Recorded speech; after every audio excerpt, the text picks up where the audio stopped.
ዛሬ የእግዚአብሔርን እውነት መስማት እንጀምራለን። እግዚአብሔር በቤተ ክርስቲያን በምን መልክ ነው ስራውን የሚሰራው? ብዙዎቻችን እግዚአብሔር አንድ ነገር በእኛ ህይወት እንዲሰራ ባለ ኮንሽስነስ ውስጥ ነው ከእግዚአብሔር ጋር ስንሆን የምናደርገው። ልናገለግል ስንነሳ፣ ሰዎች በፊታችን ሲቀመጡ፣ ሰዎች ከኛ እርዳታ ሲጠብቁ እግዚአብሔር አንድ ነገር እንዲያደርግ እምነት አለኝ፣ ትጋት አለኝ፣ ፍላጎት አለኝ ብለን ከኛ ነው የምንጀምረው። ዛሬ ሌሊት ግን የእግዚአብሔር መንፈስ በጣም ብዙ ነገሮችን እያስረዳኝ ነበር። እግዚአብሔር ሊሰራ እስካልፈቀደ ድረስ የኔና የናንተ ነገሩን ለመለወጥ ያለን መሻት፣ ነገሩን ለመለወጥ ያለን ፍላጎት፣ ነገሩን ለመቀየር ያለን መጓጓት በእውነት እላችኋለሁ ለውጥ አያመጣም። በክርስትና ምልልሳችን ወይም በአገልግሎታችን ለውጥ የሚመጣው እግዚአብሔር በእኛ ሊሰራ ከፈለገው ነገር ጋር ራሳችንን አላይን ስናደርግ ነው። ልክ አንድ የሬዲዮ ሲግናል ስታዩ ቤታችን ያለው ሬዲዮ የሌላ ቦታ እየተላለፈ ያለውን መልእክት በዛ የሬዲዮ ስፒከር እኛ መስማት ካለብን የምናደርገው አንድ ነገር ነው። ፍሪኩዌንሲውን እናስተካክለውና ከዛ ጣቢያ ጋር አንድ እናደርገዋለን። መልእክቱ እየተተላለፈበት ወይም ድምፁ እየተተላለፈበት ካለ ስፍራ ጋር ቻናሉን እየቀያየርን ፍሪኩዌንሲውን ለማስተካከል ቀስ ብለን እናዞራለን። ልክ ፍሪኩዌንሲው ሲስተካከል በዛ በስርጭቱ ጣቢያ የሚተላለፈው ነገር እኛ ቤታችን ላይ በሬዲዮ ሲተላለፍ ታያላችሁ። ቴሌቪዥንም ልክ እንደዚሁ። ስለዚህ ቻናሉን ማስተካከል ከኛ የሚጠበቀው ሊተላለፍ የተፈቀደ የሚፈቅድ አንድ ስፍራ አለ። ሊፈውስ የፈቀደ አምላክ አለ። ነፃ ሊያወጣ የፈለገ አምላክ አለ። መንፈስ ቅዱስ ሊሰራ ይፈልጋል፣ ሊያደርግ ይፈልጋል። ሰዎችን ነፃ ሊያወጣ ይፈልጋል። ሰዎችን ይቅር ሊላቸው ይፈልጋል። ሰዎችን ሊያጽናናቸው ይፈልጋል። ሰዎችን ከተያዙበት እስራት ሊፈታቸው ይፈልጋል። ስለዚህ የኛ ፍላጎት አይደለም። የኛ ፍላጎት መንፈስ ቅዱስ ከፈለገው ጋር ራሳችንን አላይን ማድረግ ነው። ስለዚህ ለአገልግሎት ስንቆም ኮንሽስ ልንሆን የሚገባው መንፈስ ቅዱስ በዚህ ሰዓት ምን ሊሰራ እየፈለገ ነው? መንፈስ ቅዱስ አሁን ከፊቴ በተቀመጡ ሰዎች ምን ለማድረግ ነው መሻቱ? ምን ለማድረግ ነው መፈለጉ ብለን መንፈስ ቅዱስ ሊሰራ ከፈለገው ነገር ጋር ለመገናኘት ባለ ጉጉት ውስጥ ልንቆም ይገባል። መንፈስ ቅዱስ ሊሰራ ካለ ጉጉት ጋር ካለ መሻት ጋር ራሳችንን እናደርግ ይገባል። አሁን እኔ በዚህ በስክሪን በምቀረጽበት የካሜራ ስክሪን ፊት ለፊት ሆኜ ምንድነው መሻቴ? ይህንን ድምፅ የሚሰሙ ክርስቲያኖች፣ ይህንን ድምፅ የሚሰሙ ሰዎች ጌታ በእነሱ እንዲሰራ ምን ማድረግ እንዳለባቸው እንዲያውቁ ለማድረግ ጥረት እያደረኩ ነው። አንድ ሁለት ልንገራችሁ። ጳውሎስ እያገለገለ ነበር፣ እየሰበከ ነበር። የእግዚአብሔርን የጸጋ ወንጌል መልእክት እያገለገለ እየተናገረ እየሰበከ ነበር። በጉባኤው መካከል ግን አንድ ሽባ የሆነ ሰው መንፈስ ቅዱስ ያንን ሰው ሊፈውሰው ፈልጓል። መንፈስ ቅዱስ ያንን ሽባነት ሊተረትር ፈልጓል። ጳውሎስ ቃሉን እያገለገለ ነው። ቃሉን እያገለገለ ቢሆንም መንፈስ ቅዱስ በዛ ጉባኤ ላይ ምን ሊሰራ እንደፈለገ ግን ኮንሽስ ሆኖ እየተጠባበቀ ነበር። ቻናሉን ለማስተካከል እየጣረና እየፈለገ ነበር። አንድ የናቄ የሚባል አንድ ሰው በሱ ልብ ውስጥ መንፈስ ቅዱስ እምነት ይደምራል፣ እምነት ያበዛል፣ እምነት እየፈጠረ ነው ያለው፣ እምነት እያጎለበተ ነው ያለው። ወደ ውጭ መገለጥና ጳውሎስ ያንን እምነት ማየት እስኪችል ድረስ የእግዚአብሔር መንፈስ ያንን ሰው ለመፈወስ ስራ ሲሰራ ያየዋል።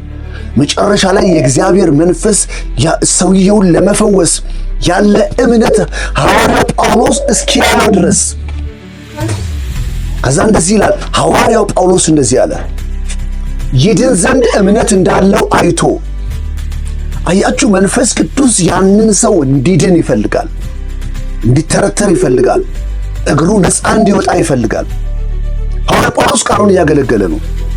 ግን መንፈስ ደግሞ የሚፈልገውን ነገር ለመስራት የሚሻውን ነገር ለማግኘት ደግሞ ኮንሽስ ነው። ይህንን በጣም በሚገርም እውነት ሐዋርያ ጳውሎስ ወደ እናንተ በመጣው ጊዜ በሚያባብል በጥበብ ቃል ብቻ ወደ እናንተ አልመጣውም፣ መንፈስንና ኃይልን በመግለጥ ነበር እንጂ። ይህ ሐዋርያ ጳውሎስ ወደ እናንተ ስመጣ አንድ መሻት አለኝ፣ መንፈስንና ኃይልን በመግለጥ ነበር እንጂ በሚያባብል ቃል ብቻ፣ በሚመስጥ ቃል ብቻ፣ እናንተ እንድትገረሙ በሚያደርግ ቃል ብቻ ወደ እናንተ አልመጣውም። መንፈስንና ኃይልን በመግለጥ ባለ ኮንሸስ ውስጥ መንፈስ ቅዱስ አሁን ምን ሊሰራ ነው እየፈለገ ያለው? በዚህ ጉባኤ ውስጥ ምንድነው ሊሰራ የሚፈልገው? አንድ ሰው ጥያቄ ጠይቋችሁ ስትመልሱ በዛ ሰውዬ ውስጥ መንፈስ ቅዱስ ምን ሊሰራ ነው የሚፈልገው? ምን ሊገልጥ ነው የሚፈልገው? ምን ሊገነባ ነው የሚፈልገው? ምን ሊነቅል ነው የሚፈልገው የሚለውን ኮንሸስ መሆን አለብን። ልክ የሬዲዮ ጣቢያን ለማግኘት ቀስያ እንደምንፈልገው እኔና እናንተ ከምናስተላልፈው ቃል በስተጀርባ መንፈስ ቅዱስ በዛ ስፍራ ሊያደርግ ሊሰራ የሚፈልገውን ነገር ነቅተን መጓጓት አለብን። ነቅተን መናፈቅ አለብን። ሊሰራ የፈለገውን ነገር ማወቅ አለብን። ልክ ሐዋርያ ጳውሎስ ኤናቄ ያንን ቃል እየሰማ ትምህርቱን እየሰማ መንፈስ ቅዱስ ግን በልቡ ላይ እየሰራ እየገነባ እያመረተ ያለው እምነት አለ። ከዛ እምነቱ በስቶ ተትረፍርፎ የሚያገለግለው ሐዋርያ ጳውሎስ እስኪመለከተው ድረስ ከነፍሱ ከሐሳቡና ከፈቃዱ አውቆ አልፎ ስሜቱ ላይ መገለጥ ጀመረ። መሻቱ ላይ መገለጥ ጀመረ። ውጪ የሚታይ እምነት መሆን ጀመረ። ያኔ ሐዋርያው ጳውሎስ ከመንፈስ ቅዱስ ጋር በአንድ ድምፅ ሆኖ ተነሳና ተመላለስ አለው። ያ ድምፅ የሐዋርያ ጳውሎስ ድምፅ ብቻ አይደለም። መንፈስ ቅዱስ በዛ ሰው ውስጥ ያመረተው እምነት የመጨረሻው መገለጫ ያ ድምፅ ነበርና ያ ድምፅ ከሐዋርያ ጳውሎስ ብቻ ሳይሆን ከመንፈስ ቅዱስ እኩል የተገለጠ ድምፅ ነው። ተነሳ የሚለው ቃል ያ የመንፈስ የመለኮት ድምፅ ሆኖ ያንን እግር ሲፈውስ ታያላችሁ። ዛሬ በየዓመቱ ተአምራት በሕይወታችን ሊሆን ይፈልጋል እግዚአብሔር። ዛሬ በእኔና በእናንተ በተገኘንበት ስፍራ በስፍራ ሁሉ ድል በመንሳት በሚያዞረን ሲል እንደ ክርስቲያን መንፈስ ቅዱስ በስፍራ ሁሉ በእኔና በእናንተ መስራት ይፈልጋል። አንዳንዱን ማጽናናት ይፈልጋል። አንዳንዱን ማነጽ ይፈልጋል። አንዳንዱን መምከር ይፈልጋል። አንዳንዱን ከአጋንንት እስራት ነፃ ማውጣት ዲሊቨርድ ማድረግ ይፈልጋል። እኔና እናንተ ግን ኮንሽስነሳችን ምን ላይ ነው? ትኩረታችን ምን ላይ ነው? የምንናገረውን ቃል የተዘጋጀናትን ጥቅስ እንዴት አድርገን ማስተላለፍ እንዳለብን ባለ ጭንቀት ውስጥ ነው ቆመን የምናገለግለው? የተዘጋጀውን ነገር ለመጨረስ ባለ ኮንሽስነስ ውስጥ ነን ሆነን የምናገለግለው? ወይስ ጉባኤው ምን እያለ ነው? እየተቀበለኝ ነው? እየገፉኝ ነው? ጉባኤው ልባችሁን አስተካክሉ እያል ከጉባኤው ጋር ያለ ንትርክና ጭቅጭቅ ውስጥ ነው ያለው? ወይስ መንፈስ ቅዱስ ምን ጀምሯል? መንፈስ ቅዱስ አሁን ምን ሊገልጥ ነው ያለው? መንፈስ ቅዱስ አሁን ምን ሊሰራ ነው ባለ ልብ? በዚህ ልብ መቆም ስንጀምር የእግዚአብሔር ሰዎች በዚህ ልብ መቆም ስንጀምር መንፈስ ቅዱስ የጀመረውን ነገር ማየት እንጀምራለን። መንፈስ ቅዱስ ሊሰራ የፈለገውን ነገር መገንዘብና መረዳት እንጀምራለን። ያኔ ከመንፈስ ቅዱስ ጋር ተነስ የሚል መንፈስ ተነስ ሊላቸው የሚፈልጉትን ነገሮች እኛም አብረን ተነስ ማለት እንጀምራለን። ለዚህ እኮ ነው ሐዋርያ ጳውሎስ እኔ አልኖርም እና ማን ነው የሚኖረው? ክርስቶስ በእኔ ይኖራል። አሁን የምኖረው ኑሮ በእግዚአብሔር ልጅ ላይ ባለ እምነት የምኖረው ነው። የእግዚአብሔር ልጅ ኢየሱስ ክርስቶስ በእኔና በእናንተ ዲስፕሌይ መሆን ይፈልጋል። መገለጥ ይፈልጋል። መታየት ይፈልጋል። በጥበብ መገለጥ ይፈልጋል። በእውቀት መገለጥ ይፈልጋል። በፈውስ መገለጥ ይፈልጋል። በነፃ ማውጣት መገለጥ ይፈልጋል። አሁን ቤተክርስቲያን በክብር የምትገለጥበት ዘመን መጥቷል። አሁን ቤተክርስቲያን በስልጣን የምትገለጥበት ዘመን መጥቷል። አሁን በቤተክርስቲያን በኩል ልዩ የሆነ የእግዚአብሔር ጥበብ መገለጥ ይጀምራል። ቤተክርስቲያን በእግዚአብሔር ዓይን ሰይጣን ማን እንደሆነች ሰምቷል። በዚህ ዓለት ላይ ቤተክርስቲያንን እመሰርታለሁ፣ ውጤቱ ደግሞ የገሃነም ደጅ አይቋቋማትም። በእግዚአብሔር ዕውቀት ቤተክርስቲያን በቤተክርስቲያን ስታንድ መቆም ስትጀምር የገሃነም ደጅ አይቋቋማትም። በቤተክርስቲያን ስልጣን መቆም ስትጀምር የገሃነም ደጅ አይቋቋማትም። ይህንን ደግሞ ሰይጣንም ያውቃል። ይህንን ደግሞ ሰይጣንም ይረዳል። አማኙ ቤተክርስቲያን ቅዱሳን ቤተክርስቲያን በሆነው ስታንድ መቆም ሲጀምር ገሃነም እንደማይቋቋሙ፣ ሲኦል እንደማይቋቋሙ፣ ሰይጣን እንደማይቋቋሙ ራሱ ሰይጣን ያውቃል። ስለዚህ ቸርችን ሌላ መልክ ማስያዝ ይፈልጋል። ቤተ ክርስቲያን ብለህ ሕንፃውን እንድጠራ ያደርጋል። ቤተ ክርስቲያን ብለህ መዋቅሩን፣ አስተዳደሩን ቤተ ክርስቲያን ብለህ እንድጠራ ያደርጋል። አንተ ቤተ ክርስቲያን መሆንህን ያዘነጋል። የቅዱሳን መሰባሰብ ቤተ ክርስቲያን መሆኑን ያዘነጋል። ዛሬ ቤተ ክርስቲያን በሆነችው ስልጣን መምጣት አለባት። ይህን የመጨረሻ የእግዚአብሔር ምክር ሌሊቱን ከእግዚአብሔር ጋር ባሳለፍኩበት ምሽት ውስጥ እኔ ልሰራ የፈቀድኩትን ነገር ጋር ለመገናኘት ራስን ስጠኝ እያለኝ ነው ሌሊት ከእግዚአብሔር ጋር ሳሳልፍ የነበረው። እኔ ልፈውስ፣ አሁን እግዚአብሔር ሊፈውስ ከፈለገው ጋር ራስን አላይን አድርግ። እግዚአብሔር ሊሰራ ከፈለገው ነገር ጋር፣ አንተ ከፈለግከው ነገር ጋር አይደለም፣ ካንተ መሻት ጋር አይደለም፣ ካንተ ፍላጎት ጋር አይደለም፣ ካንተ ናፍቆት ጋር አይደለም። የእግዚአብሔር መንፈስ ሊሰራ ከፈለገው ነገር ጋር ራስን አላይን አድርግ። ፈቃድህን እሱ ሊሰራ ለሚፈልገው ፈቃድ አስገዛ። መሻትህን እሱ ሊያደርግ ካለው ፈቃድ ጋር መሻትህን አላይን አድርግ። ያኔ የእሱ ፈቃድ ሊሰራ የፈለገው ነገር በአንተ ሕይወት መገለጥ ይጀምራል። ሊያደርግ የፈለገውን ነገር መስራት ይጀምራል። በኢየሱስ እኮ አገልግሎት የነበረው ድንቅ ምስጢር አባቴ ሲያደርግ ያየሁትን እሱን አደርጋለሁ። አባቴ ይሰራል፣ እኔም እሰራለሁ። የራሴን መሻት አይደለም ሳከናውን የነበረው። በመንፈስ ዓለም ሊደረግ ሊሰራ ዲዛይን ያደረገውን ነገር፣ የፈለገውን ነገር፣ ፍሬም ያደረገውን ነገር እኔ ያንን ነው ማደርገው። ዛሬ በጌታ በኢየሱስ ክርስቶስ ስም ከእግዚአብሔር መንፈስ ጋር በአንድ ተቆራኝተን መስራት የምንችልበት ጥበብ እንዲያገኘን አሁን ጸልያለሁ። ኢየሱስ በሰርግ ቤት ተገኘ። በዛ ሰርግ ቤት የእግዚአብሔር መንፈስ ከኢየሱስ ጋር ተዘጋጅቷል። ኢየሱስ የእግዚአብሔር መንፈስ በዛ ስፍራ ላይ ምን ሊሰራ እንደነበረ አውቋል፣ ተረድቷል። አፍረታቸውን ሊመልስ፣ እጥረታቸውን ሊያሟላ፣ የጎደላቸውን ነገር ሊሰጣቸው የእግዚአብሔር መንፈስ ተዘጋጅቷል። ኢየሱስ ክርስቶስም የእግዚአብሔር መንፈስ ሊሰራ የፈለገውን ነገር አውቋል። ግን የእግዚአብሔር መንፈስ ሊሰራ የፈለገውን ነገር ኦን ታይም እስኪመጣ ድረስ ግን እየጠበቀ ነበር። ትክክለኛ ኢንስትራክሽን እስኪመጣ ግን እየጠበቀ ነበር። ማርያም በመሃል ገብታ የወይን ጠጅ እኮ አለቀባቸው ስትለው አንቺ ሴት ከአንቺ ጋር ምን አለኝ? ጊዜ ገና አልደረሰም። በመንፈስ ዓለም አንድ ነገር እያደረገ ነው ያለው ኢየሱስ ክርስቶስ። ብዙ ሰዎች እዛ ሰርግ ላይ ተገኝተዋል፣ ይበላሉ፣ ይጠጣሉ። ኢየሱስ ግን በዛ ስፍራ ሆኖ ሊሰራ ከፈለገው ከመንፈስ ቅዱስ ጋር ክብረት እያደረገ ነበር። ታይሙን እየጠበቀ ነበር። መቼ መስራት እንዳለበት ኤክስፔክት እያደረገ ነበር። በመሃል ገብታ ይህን ስትናገረው ከአንቺ ሴት ከአንቺ ጋር ምን አለኝ? ጊዜ ገና አልደረሰም።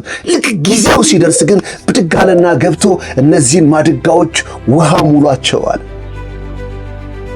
ቀርተው ሲሰጡ ታምራት የሆነ ለብዙ ጊዜ ፈጅቶ የሚፈጅ ያንን የወይን ጠጅ ኢየሱስ ክርስቶስ ውሃውን ወደ ወይን ጠጅ ቀየረ። ዛሬ መንፈስ ቅዱስ በየዕለቱ ፕሮግራሞቻችን፣ በየዕለቱ ህብረቶቻችን ታምራት መስራት ይፈልጋል፣ ድንቅ መስራት ይፈልጋል። የእግዚአብሔር መንፈስ እንደ ብሉይ ኪዳን ዘመን እየመጣ የሚሄድበት ዘመን አይደለም። በእኛ ውስጥ ከእኛ ጋር ለዘላለም እንዲኖር ታትሟል። ወገኖቼ በእናንተ ዘንድና በእናንተ ውስጥ እንዲሆን ለዘላለም ከእናንተ ጋር የሚሆን አጽናኙን መንፈስ እልክላችኋለሁ አለ። አሁን መንፈስ ቅዱስ ለዘላለም አብሮን ያለው ከእኛ ጋር ታትሟል። ላይለየን አብሮን ያለው። ሁሌ ግን ሊሰራ የሚፈልገው ነገር አለ። ሁሌ ሊያደርግ የሚፈልገው ነገር አለ። ኮንሽስነሳችን ምን ላይ ነው? ጥበቃችን ምን ላይ ነው? ኢየሱስ አልዓዛር ሊሞት እንደሆነ ያውቃል። በጣም እንደታመመና ያ ህመሙ ደግሞ ለሞት እንደሚያደርሰው ኢየሱስ ያውቃል። ግን ኢየሱስ ስላወቀ ከህመሙ ለመፈወስ አልተሯሯጠም። መንፈስ ቅዱስ በዛ ሰዓት ምንድነው ሊሰራ የፈለገው የሚለውን በመንፈስ ኮንሽስ ሆኖ ከመንፈስ ጋር አግሪ ያደርጋል። ከመንፈስ ቅዱስ ጋር ይስማማል። ከዛ ሊፈውስ የፈለገው የታመመውን ማንሳት ሳይሆን ከሞተ በኋላ ያውም ከ4 ቀን በኋላ መጥቶ እንደሚፈውሰው ከመንፈስ ቅዱስ ጋር ሲጨርስ ኢየሱስ ክርስቶስ ርቆ ሄደ። ርቆ ከዛ ስፍራ ሄደ። ቢፈልጉት እንኳን እንዳያገኙት። አንተ በዚህ ኖረህ ቢሆን ኖሮ ፈልገውታል። የት ነው ያለው? ጥሩት። ለዚህ ነገር መፍትሄ ኢየሱስ ነው ብሎ ሲፈልጉት አጥተውታል። ኢየሱስ ግን ሊሰራ የፈለገውን ነገር ከሱ መሻት አልፎ መንፈስ ቅዱስ በምን አይነት ስርዓት መቼ እንደሚሰራ አብሮ ስለተስማማ፣ ሃሌሉያ፣ አብሮ አግሪ ስላደረገ ሄደና ከ4 ቀን በኋላ ልክ መንፈስ ዓለም አሁን በአልዓዛር ህይወት ላይ የሚሰራውን ነገር አንደርስታንድ ሲያደርግ ኑ እንሂድ፣ አልዓዛር ሞቷል፣ እናስነሳው አላቸው። ሃሌሉያ። ከመንፈስ ቅዱስ ጋር ስንስማማ፣ ከመንፈስ ቅዱስ ጋር አግሪ ስናደርግ አገልግሎታችን፣ ትምህርታችን፣ ስብከቶቻችን፣ በሚዲያ የምናስተላልፋቸው ነገሮች በሙሉ በሰው ህይወት ላይ ህይወት መሆን ይጀምራሉ። በሰው ህይወት ላይ ለውጥን ማምጣት ይጀምራሉ። ዛሬ እርግጠኛ ነኝ የብዙዎቻችሁ የአገልግሎት ዳይሜንሽን ይቀየራል። ኮንሽስነሳችሁ ይቀየራል። አንድ ሰው ጉባኤ ሲቆም 3 ነገር ላይ ይቆማል። አንደኛ ወደ ኋላ ይቆማል። የተዘጋጀው ትምህርት ላይ፣ የጻፈው ሞጅል ላይ፣ ያዘጋጀው ትምህርት ላይ ሆኖ ማገልገል ይጀምራል እና ያንን የተዘጋጀውን ነገር ለመጨረስ ባለ ኮንሸስ ውስጥ ያገለግላል። ለመንፈስ ቅዱስ እውቅና አይሰጥም። ለመንፈስ ቅዱስ ስፍራ አይሰጥም። የብዙ ዘመን አገልግሎታችን የብዙዎች ይሄ ነው። አለበለዚያ ደግሞ አንዳንዶች ደግሞ ከፊት ባለው የህዝቡ ስሜት ውስጥ፣ የህዝቡ ጉጉት ውስጥ፣ የህዝቡ መቀበልና አለመቀበል ውስጥ ኮንሸስ ሆኖ ህዝቡን አሜን ለማስባል፣ ህዝቡን ለማነቃቃት፣ ጉባኤውን ከፍ ለማድረግ፣ መሪዎች ካሉ ደግሞ እነሱን ደስ ለማሰኘት ባለ ኮንሸስ ውስጥ ተጨንቆ ሲያገለግል ታዩታላችሁ። ሌላ ሰው ግን አንድ ነገር ያደርጋል። እየተናገረ ምን ሊሰራ ነው መንፈስ ቅዱስ አሁን እየፈለገ ያለው? ዛሬ መንፈስ ቅዱስ ምን ሊያደርግ ነው የፈለገው? ምን ሊሰራ ነው በእህታችን? ምን ሊሰራ ነው በወንድሜ? እያለ ሰዎችን ማየት ይጀምራል። ከዛ መንፈስ ቅዱስ የጀመረውን ነገር ይገልጥለታል፣ የጀመረውን ነገር ያበራለታል። ልክ ጳውሎስ እያገለገለ ያለ በኤናቄ የጀመረውን እግሩን የመፈወስን ነገር ጳውሎስ በአይኑ አየ ተነስ አለ ከመንፈስ ቅዱስ ጋር እንደሆነ። ዛሬ በጌታ በኢየሱስ ክርስቶስም አገልግሎታችን ከዚህ ቀን ጀምሮ የታምራት፣ የድንቅ፣ የፈውስ ብቻ በኢየሱስ ስም ይሆናል። እግዚአብሔር ማስተዋልን ይስጠን። ከመንፈስ ቅዱስ ጋር አላይን የምናደርግበት ጥበብ በኢየሱስ ስም ያገኛል። በጣም ወዳችኋለሁ። ፓስተር ይስሐቅ ተባረኩ።